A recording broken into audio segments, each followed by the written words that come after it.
ఒకసారి మీరు ఈ కథ వింటే ఎప్పుడు ఎవరిని జడ్జ్ చేయరు. ఒక గ్రామంలో ఒక తెలివైన వృద్ధుడు ఉండేవాడు.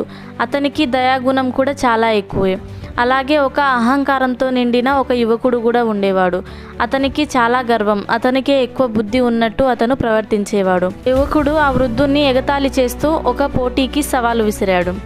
అయితే ఆ వృద్ధునికి ఒక ప్రశ్న అడిగాడు. ఉదయం పుట్టి సాయంత్రం చనిపోతుంది, ప్రతిరోజు పునర్జన్మ ఎత్తుతుంది, అదేమిటి అని ఆ వృద్ధుణ్ణి అడిగాడు. ఆ వృద్ధుడు నవ్వుతూ సమాధానం ఇచ్చాడు, అది రోజు అని. ఆ యువకుడు ఆశ్చర్యపోయాడు. అయినా అతను ఆపలేదు. మరో ప్రశ్న అడిగాడు. ఎల్లప్పుడూ ఉంటుంది, అయినప్పటికీ ఎల్లప్పుడూ క్షణికమైనది అని అన్నాడు. ఆ వృద్ధుడు సమాధానం ఇచ్చాడు, అది సమయం అని. యువకుడు ఆశ్చర్యపోయి వృద్ధునికి క్షమాపణలు అడిగాడు. అయితే జ్ఞానం అనేది ఎవరి సొంతం కాదు.